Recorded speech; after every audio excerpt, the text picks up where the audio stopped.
One.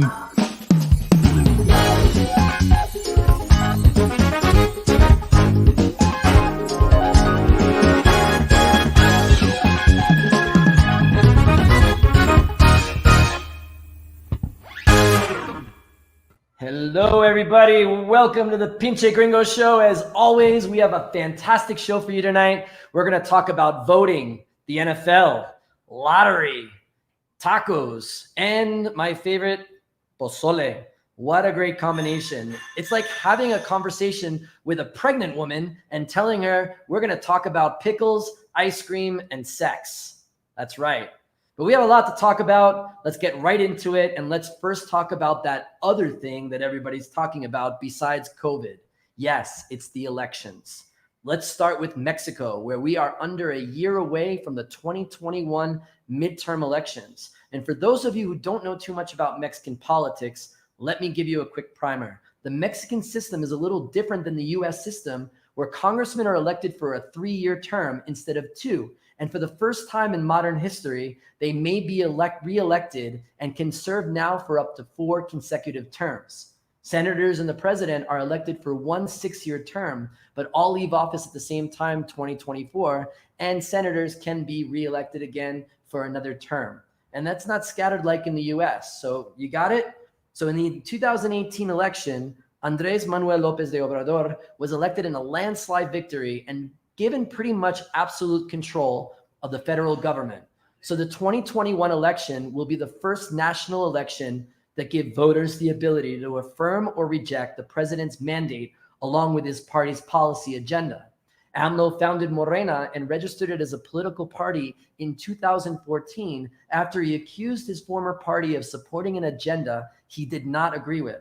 There have been 2 other parties that have dominated recently, and unlike the US, there are also a number of small parties that have forged coalitions with the big ones to form alliances. This week, former President Felipe Calderón and a former member of the PAN, not the translation of bread, pan, I mean, even though everyone loves bread, and that would be a delicious party name, it's not. It's the Partido Acción Nacional. But Calderón, along with his wife, who ran for president in 2018, attempted to register a new party called Mexico Libre in hopes to run candidates in the next election. The National Election Commission was the first in support of this, but at the last minute, 2 commission members switched their votes and the committee rejected their application, citing they did not provide the sufficient requisites to complete the process. This is a really important development because critics of the president have pointed to small actions that the government has taken to push the election in the ruling party's favor. Actually, the president posted this video celebrating and actually gloating the decision from his ranch in Palenque. Que si Felipe se robó la presidencia de la República, ¿cómo? No va a poder obtener el registro de un partido político. Sí está acostumbrado a triunfar, sin escrúpulos morales. First, I dream one day I would love to sit around by a tree and just talk about random things on a YouTube channel. That would be awesome, right? But he looks like the Godfather, right? You remember, he's pissed at Calderon because he accused him of stealing the election from him in 2006. Like, you screw me, I screw you. I'm the Don. What are you going to do now? I'm the president, right? And who knows? Maybe Calderon didn't use a number 2 pencil or blue ink instead of black ink when filling out his application. I mean, maybe he didn't sign all the documents correctly.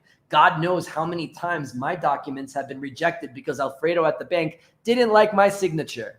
Or maybe this is another example of the party in power trying to tweak the election again in their favor. The other parties did it in the past, and maybe this is revenge. So we need to stay tuned on this. But let's revisit a story that we've been talking about a lot on this show, the sale of the presidential aircraft. When President Andrés Manuel López Obrador took office in 2018, he took the next steps on a campaign promise to sell the brand new presidential aircraft that his predecessor, Enrique Peña Nieto, purchased during his term, citing wasteful spending in his pledge to take the money from the hands of the rich and distribute to the poor. He put the plane on the market with a hefty price tag of $220 million. And of course, he did not get a buyer. Then the president decided to raffle the plane by selling tickets, or what they call cachitos. It's such a sexy name, no? Cachitos. Hey, you have some cachitos? Those cachitos have been selling for 500 pesos each, which is the equivalent of 23 US dollars. And of course, if things keep going the way they are right now, probably $1 in the year 2028. When President Cuauhtemoc Blanco announces a new airport in the Condesa neighborhood, a train from Puerto Escondido to Acapulco, and with the help of Cultural Secretary Eugenio Derbez to rent out the National Palace as an Airbnb. Trust me, it can happen, Mexico. No American thought a beauty pageant and casino owner named Donald Trump would be elected. But this week, the government announced that they have sold over 3.8 million tickets. But someone in the government had a really great idea. I guess to boost morale for the employees of more than 950 COVID hospitals in the country, the government announced this week that it would issue 1,000 tickets to each hospital. If the hospital wins, the sale of the plane would be distributed to all people in the hospital equally. Because I'm sure COVID workers in hospitals want nothing more than to raise their hopes for success and then having them crash down in front of them because they didn't get their number announced.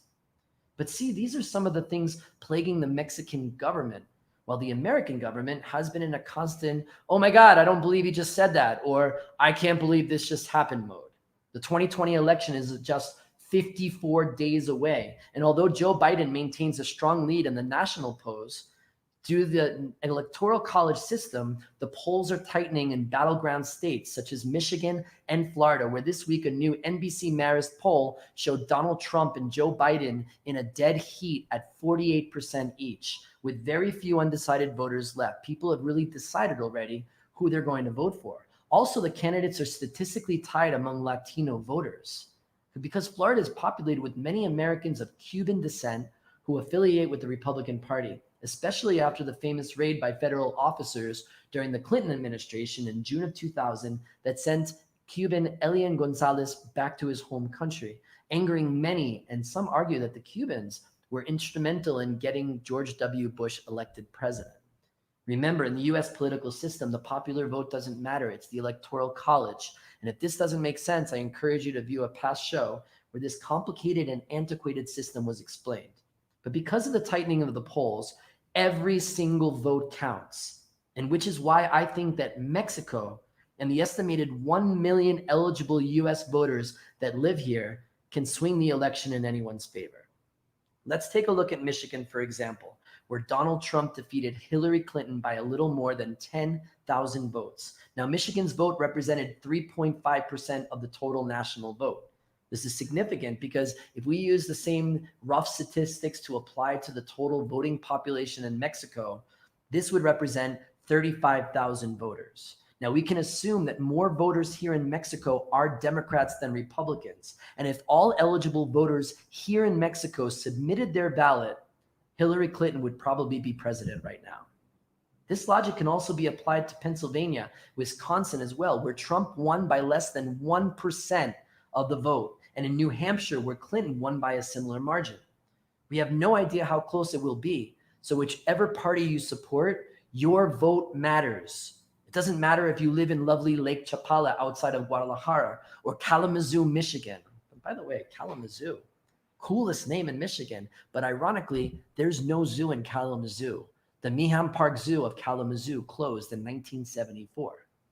So if you're living in Mexico and you have not registered to vote, please, you still have time to do so. It may take you a little bit of work, but it's okay. You can miss taking a look at Johnny's abs on Instagram or a video of this cat playing the piano.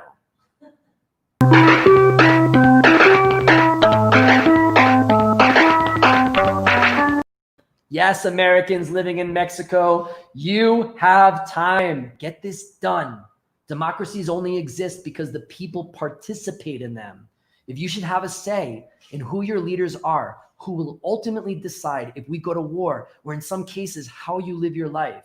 And if you think, well, I'm in Mexico, it doesn't matter. It absolutely does. What happens in the United States always affects Mexico with trade, jobs, immigration, and so many other things.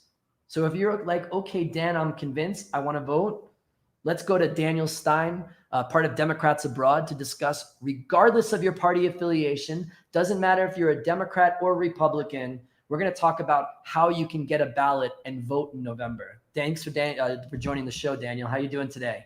Doing great. Thanks for having me on, man. You're my tocayo, right? You're the guy with the same name. It's great. I love the name Daniel. We should all like run the world together because Daniels will dominate and make good decisions. Daniel, tell me about this. So people still have time to vote. How long do they have? And let's walk through the process of what people need to do if they're ready to vote right now. So if people are ready to vote right now, they should be heading to votefromabroad.org. And that's the website that is established for all voters that live abroad anywhere in the world. We are able to vote from there. We have to simply register there and then also request our ballots there. And it's a pretty simple process. You request your ballot, and then you quickly follow up with your local election office, which you will be informed exactly as to where that is and how to contact them upon completing your ballot application. So do people still have time left? Because I know each state has different deadlines. So is there like the first deadline's coming up? What's the situation here? So you will begin, if you do it right now today, you begin receiving your ballot by September 19th. According to federal law, we all Americans, U.S. citizens living abroad, have the ability to receive their ballot via email, and that makes it a lot easier and a lot quicker for us to receive our ballots. There are different states that require a ballot to be maybe mailed back, faxed back, or emailed back. Depending on your state, the way you return it may differ, but many states actually allow fax and email, which is the way that is quickest and most reliable to return your ballot if you're in a state that allows that. Absolutely. And so you all can see down on the bottom of the screen, these are comments that we're putting in YouTube and in Facebook. All of these different links that you can click on. I know you've been working on this with Democrats abroad here in Mexico, and you guys have an incredible effort. Tell us more about this effort, and also what are people saying that is giving them reluctance to go through this process? Well, the process has kind of always been a little bit, I think, user perhaps unfriendly. However, this website, votefromabroad.org, really does streamline everything. I've used it myself. That's how I got my ballot from Illinois. I will be looking forward to filling it out on September 19th when I receive it via email. And I'll be returning it via mail because that's the rules or the laws in Illinois. But my way of returning it via mail will be through the assistance of Democrats Abroad, which is organizing a number of drop-off points throughout the city where we're going to be working with other groups, the American Benevolent Society among them, to make sure that people can best return their ballots, especially if you are in a place where your ballot has to be returned by postal mail. Absolutely. And I'm a Florida voter, and it's funny because I vote in every election is because it's very easy. I fill out my ballot and then I use a fax software online because the only way for you to bring your ballot back is to fax it. And I don't know, I haven't had a fax machine since 1993. I don't know about you, Daniel. Maybe you're still faxing your bills or something, but that's what you can do. Now, the other thing I heard is that you can do something with the embassy, right? You can drop off a ballot or a registration. Have you heard about this? Yes, you can. I actually have a friend today who went and did it. She texted me a selfie right in front of the embassy right after she dropped it off, and she's a Texas voter. That's great. And I know that there is something announced in the Democrats here in Mexico City. So if you're in Mexico City, you can drop up your ballot. Daniel, anything last to say to anybody who is interested in voter to get them to make sure that they're voting? Just to make sure that you go to votefromabroad.org, you register to vote. Once you do that, you're registered, and then you just request your ballot every year, every election. Voting is a habit. The more you do it, the more you convince people to do it, the more we do it all, and the more likely we are to save, have, and continue our democracy. Great. Thank you so much, Daniel Stein from Democrats Abroad. Appreciate your help. And hopefully all of you can go out and vote. It's so important. That's what a democracy is, for us to be able to exercise our right and our voice. Any side of the aisle that you're on, if you're a Republican or Democrat here in Mexico, don't be lazy. Make sure you do that. Next week will mark the 210th anniversary of Mexico's independence from Spain. The Grito, the annual tradition where the president yells for revolutionaries had been dead for 100 years to live forever, even though their bones are right down the street from me. I don't get it. But it traditionally starts at 11 p.m. on the 15th of September and lasts way into the 16th. There are a lot of other traditions, such as eating pozole, the famous game that everyone plays during the festivities called Loteria. So let's check on that. Let's go to Chilango Land with Javier Negrete. Welcome everyone, this time I want to share with you the rules of a Mexican board game. Meow. Well, no Sombra, I don't think that being inside for all these months is affecting me, okay? I'm just trying to have fun with you. So the name of this board game is the Loteria. Well, it is not the Loteria, it's la Loteria. So, to start, each one of you will have one of these big boards with 16 images that coincides with some of the cards that I have right here. And this is the best part, I have to name it in a super Mexican double tempo, so you have to be really quick. Meow. Well, no, it's not like bingo. Meow again. Why?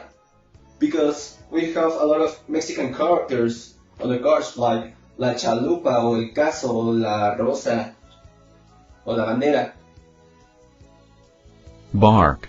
And the winner will be the first of you that fill all your board. And right after your Loteria! But if you don't yell, you can win, okay? El corazón, la campana, la rosa, el catrí, el melón, el borracho, el barril, el venado, la muerte, la bandera. Well, you made it. You just need to say Loteria. You mean meow? You just need to say Loteria. Meow. Loteria? Man, cats and dogs are getting smarter. I don't even know how you had the cat and the dog in the same place at the same time. Must have been really hard. That's incredible. Thank you so much, Javier, for your report. So yes, Independence Day is around the corner, and we thought we'd celebrate probably the most Mexican thing we can think of that is loved and admired around the world. I'm not talking about maná or maracas. I'm talking about the taco, that delicious corn tortilla wrapped around a number of different types of food, which actually dates to pre-colonial times, where Aztecs used the maize and filled it with little fish from the lake around Mexico City. Yes, there was a lake around Mexico City till the damn Spanish drained it. And this is why, again, why is Montezuma's revenge on the stomachs of American tourists? It should be the Spanish. They screwed everything up.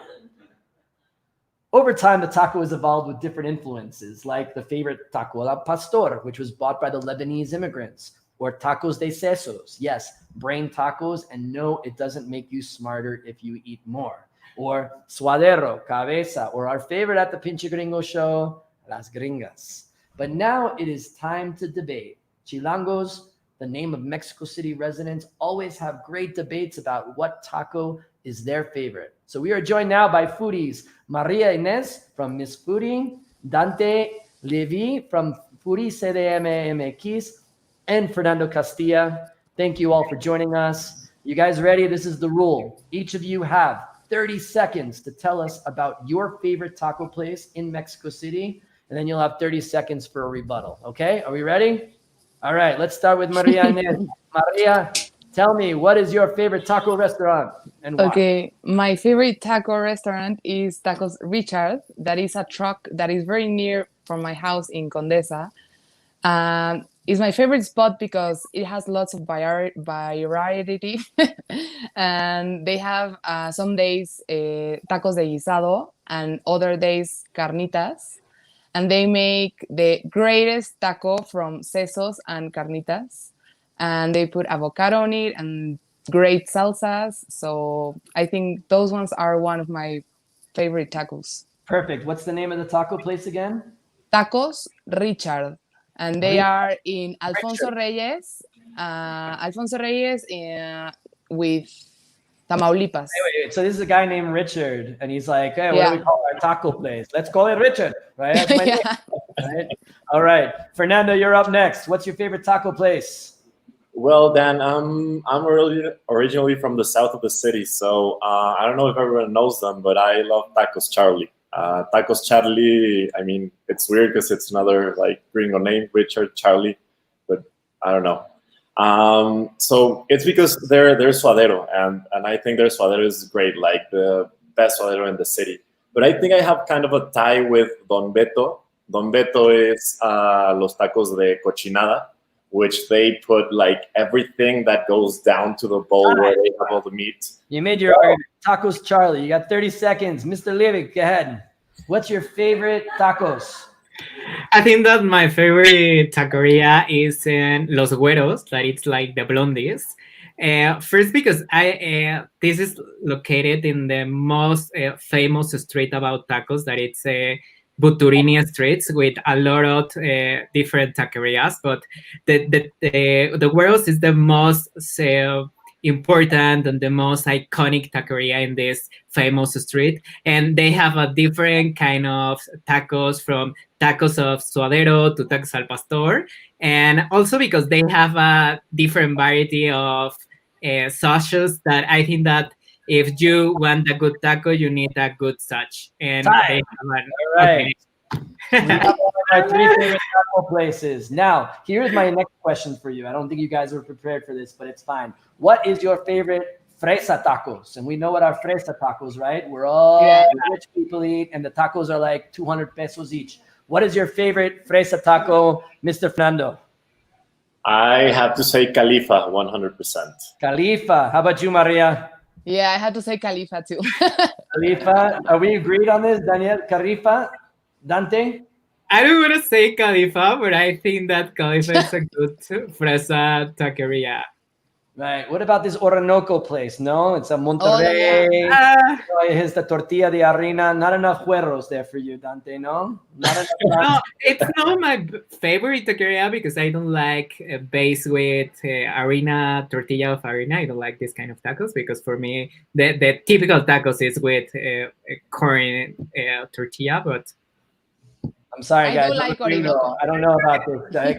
The tortilla de harina is what I like. I don't. The corn tortilla is something, and if you're a Chilango, flour tortilla is a huge insult to all of you Chilangos. Maria, what were you were going to say something? I do like Orinoco tacos, so it's Califa and Orinoco. I do like both. Those are the fresa tacos, right? Yeah. Yeah, excellent. Awesome. All right. We got Miss Foodie CDMX. We have Dante Leve from Foodie CDMX. And we have Mr. Fernando Castillo. Thank you guys so much. I'm going to get some tacos tomorrow because I have something better that I'm going to taste today, which is barbacoa. But stay tuned for that. Thank you guys joining us on the show. Appreciate it. Dan. Thank you. Thank you, Dan.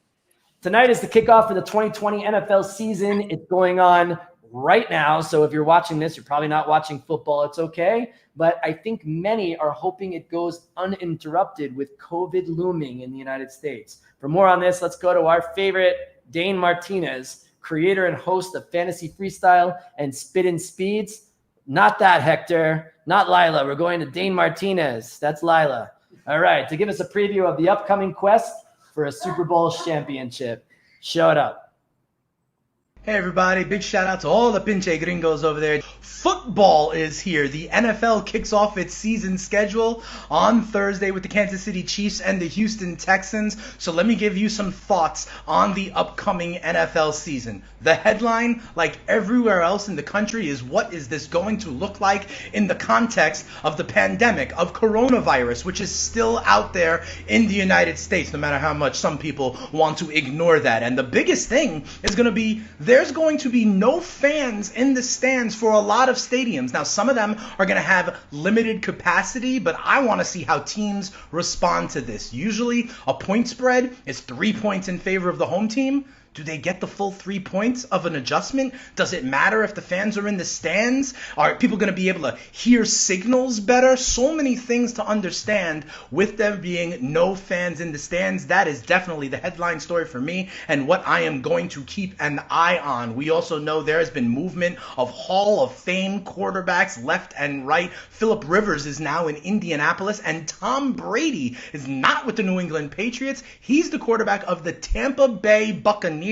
A lot of people think they have a shot to really do something the Bucs have never done before, be true Super Bowl contenders. In terms of the favorites, who may be in the Super Bowl in the NFC, everybody loves the Saints, who's had hard luck over the last 3 playoff seasons. I mentioned Tampa Bay and the defending NFC champion San Francisco 49ers will be good again. Back in the AFC, everybody knows about the Kansas City Chiefs. Everybody knows about Lamar Jackson and the Baltimore Ravens. Watch out for the Steelers in the AFC as well. One thing I know for sure, it is going to be an exciting season, and I'm looking forward and happy to keep talking to you guys on the Pinche Gringo podcast.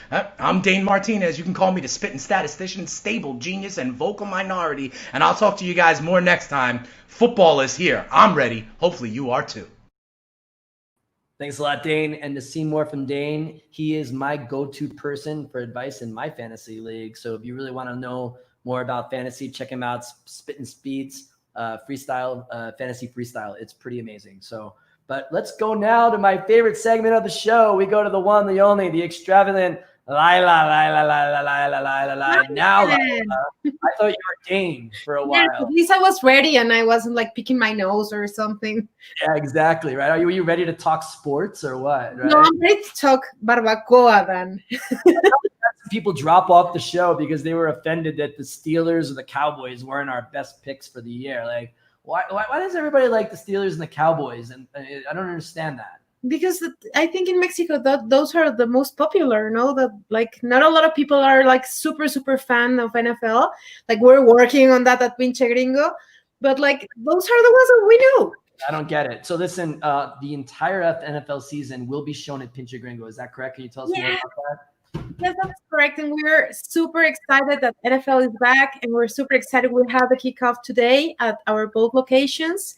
So please come back to the restaurants to watch the games.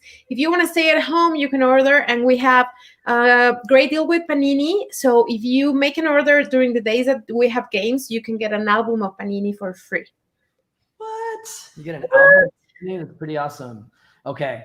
We have a lot to talk about because I got to move on here because I have an incredible amount of deliciousness right in front of me. I have an incredible plate, and I don't know if you can see it on air. I got to like tilt it a little bit without spilling it, but we have delicious barbacoa.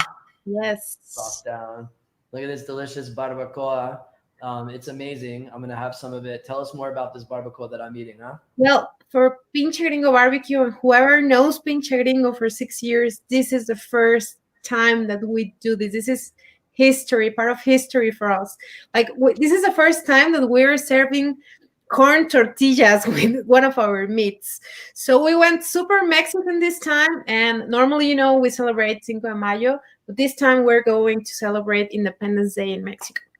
And what a better way to do it than with Mexican food. So we made delicious barbacoa and delicious pozole. Pozole. The barbacoa, it's not an invention of Pinche Gringo, but instead of barbecue, we're going Mexican, but we're still using our smokers to create this thing. And the good thing about our pozole is that you can add one of our meats. For example, if you want pozole with barbecue ribs or with brisket or with turkey because you're looking to lose a belly, well, we have it. Well, listen, if I eat more turkey with pozole every day, would I lose weight? Yes, and you will get superpowers also. Superpowers? Yes. Try it. What kind of superpowers? I dare you to do it then. Lila, I love you, Lila. You're awesome. I love you too then. You love barbacoa and the food that I sent. I know. That's why I love you. Evolution. Isn't that what usually happens? Isn't that why kids love their parents? Yes, that's why. Listen, how do I get this? Okay, there are plenty of ways. You can go to our locations and just order your food. You can go to our WhatsApp or our webpage. Even we're going to have this menu available for next week from Tuesday to Sunday, but you can do your pre-order right now because, of course, it's a limited menu. So you can text right now and say, hey, I want my barbacoa for next week. And remember that we are opening our doors on September 16th. So if you have had tequila and you want to have a hangover. I just like run into the and eat all this. Pozole is going to help. It takes the hangover away, right? Yes. That's the superpower. Lila, I'm there. Thank you so much. Lila Garcia Mora, Pinche Gringo Show correspondent and commercial director. Thank you so much for joining us today. And that's it for the Pinche Gringo show. My Dan DeFossi. Listen, we're going to be off next week celebrating the real Mexican Independence Day. It's not Cinco de Mayo. It's not Cinco de Mayo, but we will be back in 2 weeks with a great show. Tell your friends, tell your wife, tell your children, tell your grandparents about it, please. And if you haven't already subscribed to our YouTube channel, do it now. You'll get some really great content. Have a great night, everybody. Pinche Gringo, Mexico is laughing thanks to you. We like to watch you dance salsa and listen to your bad Spanish too. We like to watch you almost die from spicy food.